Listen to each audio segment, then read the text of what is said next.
আরেক দল আছে আমাদের বাংলাদেশে শবে বরাত নিয়ে অধিক পরিমাণ বাড়াবাড়ি করে। তাদের বাড়াবাড়ি কি?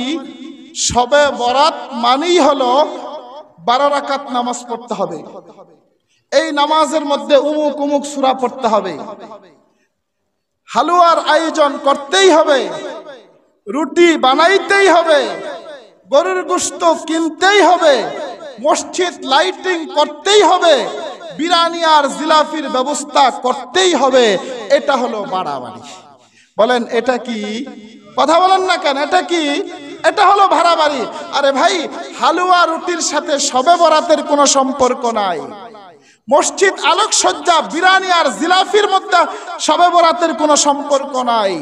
শবে বরাতের সম্পর্ক একমাত্র আমলের সঙ্গে। একমাত্র কিসের সঙ্গে? আমলের সঙ্গে। এই রাত হলো আমলের রাত, তওবা ইস্তিগফারের রাত, গুনাহ মাফ করানির রাত, তাহাজ্জুদের রাত, কোরআন তেলাওয়াতের রাত, জিকির আজকার করার রাত। কিন্তু এইগুলা না কইরা আমরা পড়ে রয়েছি হালুয়া রুটি। আরে ভাই, হালুয়া রুটির সংস্কৃতি তো আসছে শিয়া থেকে। শিয়াদের একজন গুরু ছিল যার জন্মদিন ছিল এই 14ই ফেব্রুয়ারি। সেখান থেকে তারা হালুয়া রুটির একটা প্রচলন করে করে মুসলমানদের ভিতরে ঢুকাইয়া দিছে। আর এই মুসলমানরা হালুয়া রুটির এই সংস্কৃতিকে শবে বরাতের সাথে মিশ্রণ করে নিয়েছে। আর বাচ্চারা, যুবক ছেলে মেয়েরা কি করে?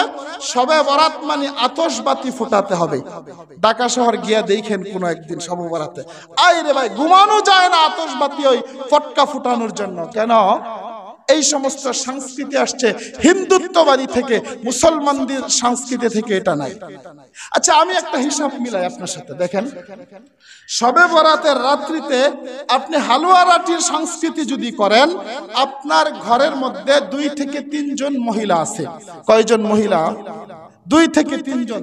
শুরু করবে কখন থেকে? আসরের পর থেকেই তো স্বাভাবিক। ওই আসরের পর থেকে সে হালুয়া, রুটি, গরুর গোশত, এই আরো কত কিছু বানায়, বেজি বানায়, ওই বিভিন্ন কার্টুনের ছবি বানায় পিঠা দিয়া, বিভিন্ন এলাকায় আমরা দেখেছি। তো এই করতে করতে কমপক্ষে রাত 8টা কি 9টা তো বাজবে নাকি? হ্যাঁ, এই মুরব্বি বলতেছে 10টা 11টা বাজবে। এই 10টা 11টা পর্যন্ত যদি আপনার স্ত্রী, আপনার মা আর আপনার বোন এই নিয়ে ব্যস্ত থাকে, এই 10টা 11টা পর্যন্ত এই কাজ করার পর তার শরীর এখন ক্লান্ত কি ক্লান্ত না? এই ক্লান্ত নিয়ে কি সে এখন নামাজ পড়ার মন মানসিকতা তার আছে? কোরআন পড়ার মন মানসিকতা তার আছে? তাসবিহ তাহলিল করার মন মানসিকতা আছে? তাসবিহ তাহলিল করার মন মানসিকতা আছে? জিকির আজকার করার মন মানসিকতা আছে? কথা বলেন না কেন? কেন নাই? তার শরীর তো ওগুলো করতে করতে ক্লান্ত হয়ে গেছে। সে আল্লাহর ইবাদত কখন করবে? এই জন্য প্রিয় ভাই, এর মানে আমি এটা বলছি না শবে বরাত মানে হালুয়া রুটি খাওয়া যাবে না, বিষয়টা এমন নয়। আপনি খান, প্রতিদিনের মতো খান, তাতে কোনো অসুবিধা নাই। কিন্তু শবে বরাত উপলক্ষ কইরা এই সমস্ত জিনিস কইরা সময় নষ্ট কইরা আপনার আসল মাকসাদ আপনি হারাবেন না। পারা যাবে তো ইনশাআল্লাহ? এই সমস্ত বাড়াবাড়ি আমরা ছাড়বো তো ইনশাআল্লাহ?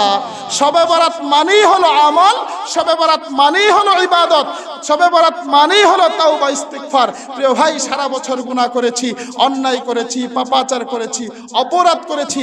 আজকের এই রাত্রিটা একটু সময়, সুযোগ, আমরা একটু তাওবা তিল্লা করে আমাদের গুনাহগুলোকে আমরা মাফ করায় দিই না। এই শবে বরাতের ব্যাপারে হাদিসের মধ্যে আসছে